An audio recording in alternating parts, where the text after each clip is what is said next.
Bom dia, galerinha aí do oitavo ano.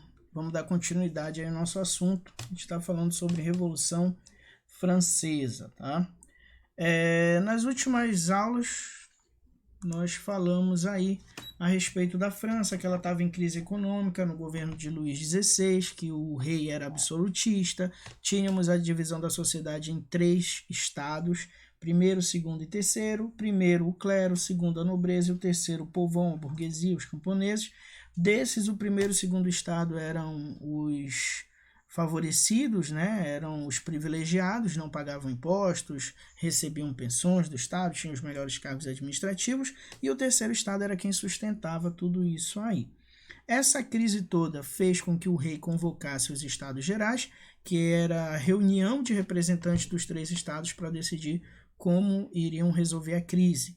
O terceiro estado se sente traído com a ideia de do voto ser por estado, por grupo e não por pessoa, decide sair da reunião e se auto-intitula a Assembleia Constituinte, ou seja, eles iriam elaborar uma Constituição. O rei não concorda, porque ele sabe que no momento que for elaborada uma nova Constituição, ele deixa de ser absolutista, porque ele precisa obedecer às leis, né? Então o rei convoca o exército para ir lá dissolver. Porém, a população de Paris já está sabendo do problema e já está a favor da burguesia que está reunida para elaborar uma nova Constituição. E é essa população que vai invadir a prisão fortaleza da Bastilha, que, como eu disse para vocês, simboliza a queda do poder do rei, a queda do absolutismo. Então o rei se vê encurralado, não tem para onde correr e decide aceitar que seja feita uma nova Constituição, desde que tenha um representante de todos os estados, né? Representante do clero, representante da nobreza e o representante do terceiro estado.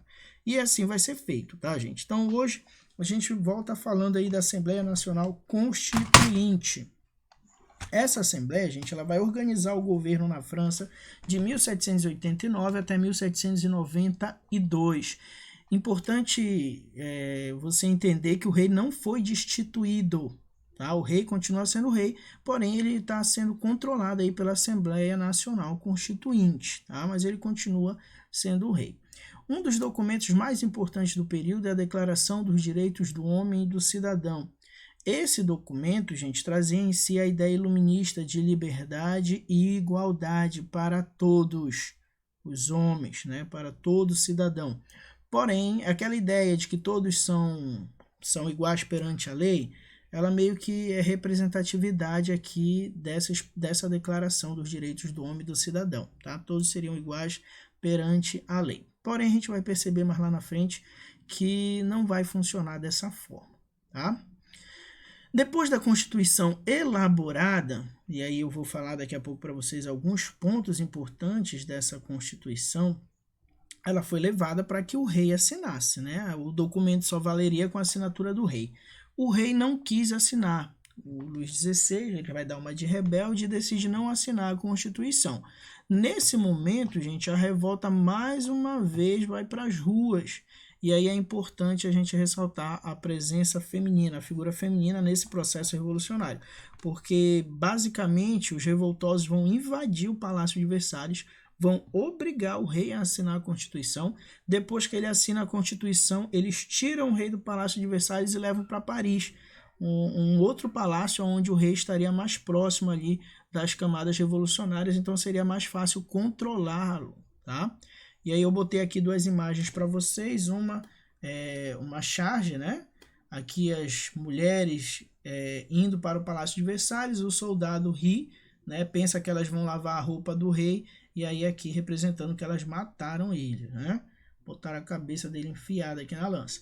Aqui do outro lado, uma outra imagem que representa as mulheres pegando em arma, levando canhões, representando aí a grande multidão que foi pressionar o rei para que ele assinasse a Constituição que havia sido elaborada naquele momento.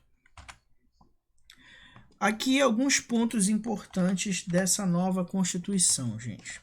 Primeiro, divisão dos poderes em 3 esferas: executivo, legislativo e judiciário. Já falamos isso em sala de aula. O executivo ele governa, o legislativo cria leis e o judiciário vai julgá-las, tá? A monarquia deixou de ser uma monarquia absolutista, se transformou numa monarquia constitucional. O que significava isso? O rei continuava governando, porém deveria obedecer às leis. Então o rei não era mais absolutista, ele estava abaixo das leis. Tá?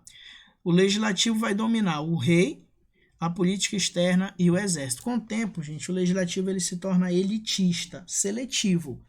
Ou seja, o movimento revolucionário é como se ele começasse a se corromper.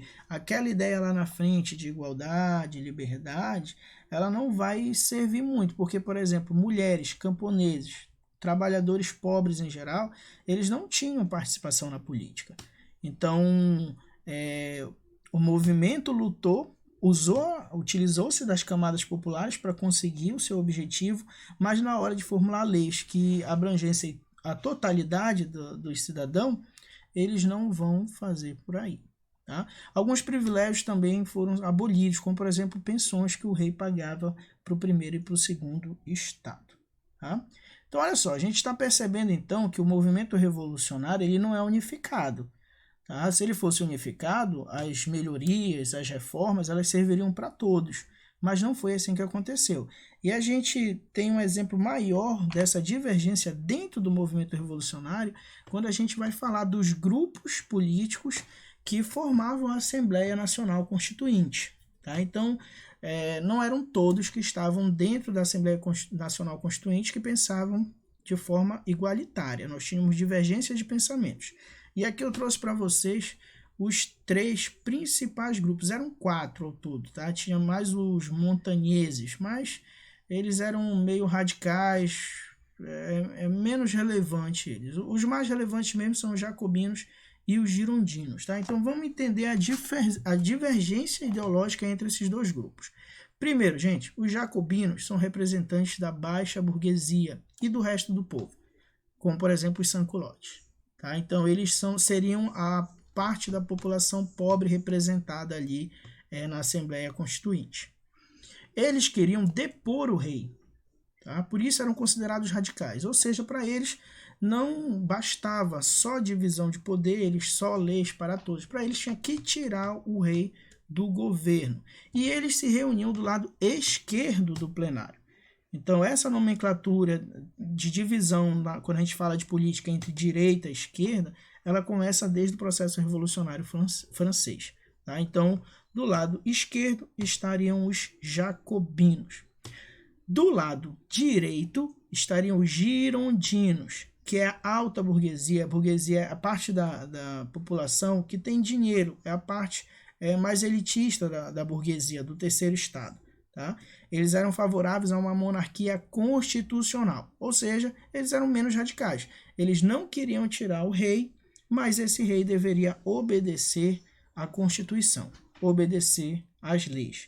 E por último estava a planície. Tá? Eles ocupavam os lugares mais baixos do plenário, e eu botei aqui que eles eram flutuantes, porque em alguns momentos eles estavam ao lado da ideologia dos jacobinos, outro momento ao lado da ideologia dos girondinos, tá? Por isso flutuantes. Então eles estavam ali querendo que os seus interesses fossem válidos, independente de ser o interesse dos jacobinos ou dos girondinos. Mas como eu disse no início, gente, os mais importantes são esses 2 grupos aqui, tá? São esses grupos que vão governar a França depois da queda do rei, tá? É fácil de você identificar, tá, a ideologia dele, se você for pelo nome, ó, jacobinos. Já viu jaca? Já viu uma pessoa rica na novela comendo jaca? Não, né? Pois é, então jacobino você vai lembrar logo de pessoas pobres, tá? Pessoas ligadas à classe mais baixa economicamente da França. Já os girondinos, né? Quem aqui tem dinheiro para dar um giro no carro, pessoas que têm grana, tá? Então aqui é a classe média e a classe alta da burguesia francesa, tá? Divisão ideológica entre a galera pobre, mais popular, e a galera mais rica. Lembrando que os girondinos, eles não queriam que os direitos da Constituição chegassem a todos, tá? Eles querem aqui selecionar os que vão fazer parte do processo político. Agora eu vou deixar para vocês um exercício, tá, gente? Aí da página 57 Exercício da página 57 e só 57 mesmo, tá? E aí eu vou passar